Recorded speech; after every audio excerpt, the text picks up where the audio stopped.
ലോകം അവസാനിക്കുമോ? മനുഷ്യൻ മറ്റുള്ള ഗ്രഹങ്ങളിൽ താമസമാക്കും എന്നൊക്കെ ഒരു ചോദ്യചിഹ്നമായി നിലനിൽക്കുമ്പോൾ നമുക്കും എവിടെയൊക്കെയാണ് ഇതിനെപ്പറ്റി പറഞ്ഞിരിക്കുന്നതെന്ന് നോക്കാം. ഭൂമി എന്തായാലും അവസാനിക്കും. കാരണം സൂര്യൻ്റെ എനർജി തീർന്നു വരികയാണ്. എനർജി തീർന്നു വരുന്തോറും സൂര്യൻ വലുതായിക്കൊണ്ടിരിക്കും. വലുതായി വരുന്ന സൂര്യൻ ഭൂമിയെ വിഴുങ്ങിക്കളയുകയും ഇവിടെ അവശേഷിക്കുന്ന ജീവജാലങ്ങൾ ഇല്ലാതാവുകയും ചെയ്യും. പുരാണങ്ങളിൽ എങ്ങനെയാണ് നമുക്ക് ലോകാവസാനത്തെപ്പറ്റി പറഞ്ഞിരിക്കുന്നതെന്ന് നോക്കാം.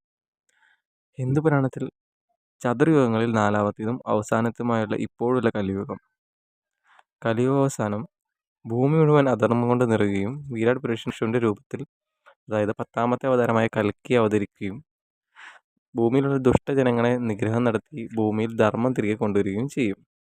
ശേഷം കൽക്കിയുടെ സ്വർഗാരോഹണവും പിന്നീട് കലിയുഗാന്ത്യത്തിൽ മഹാപ്രളയവും സംഭവിക്കുന്നു.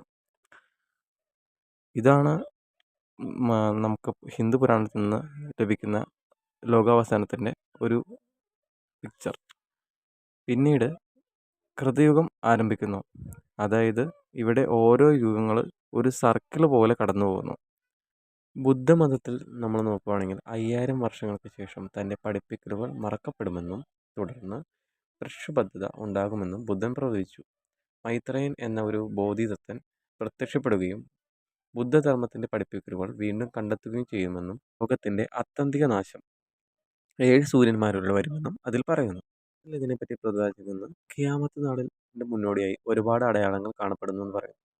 ഇവയെല്ലാം കൂട്ടി വായിച്ചാൽ ഈ ലോകം അവസാനിക്കുമെന്ന് ഖുറാനിൽ നിന്ന് നമുക്ക് കണ്ടെത്താം. ബൈബിളിൽ ഇതിനെപ്പറ്റി വിശദമായി പറയുന്നുണ്ട്. ഇപ്പോഴത്തെ ആകാശവും ഭൂമിയും അതേ വചനത്താൽ തീക്കായി സൂക്ഷിച്ചിരിക്കുന്നു. വഞ്ചിക്കുന്ന ഒരു വ്യാജ മിശിഹ ഉയർത്തുവരും. എതിർ ക്രിസ്തുവിനെ പരാജയപ്പെടുത്തി തൻ്റെ രാജ്യം സ്ഥാപിക്കുന്ന ക്രിസ്തുവിൻ്റെ 2ാം വരവ്. ഇതിനു മുമ്പ് ഒരു മഹാകഷ്ടകാലം എന്ന സമയം കടന്നു വരും. അതാണ് അന്ത്യകാലം, അതായത് ലോകം അവസാനിക്കുന്ന സമയം എന്ന് ബൈബിളിൽ പറയുന്നത്. നിങ്ങൾക്ക് ഈ വീഡിയോ ഇഷ്ടപ്പെട്ടെങ്കിൽ like and subscribe. Thank you for watching.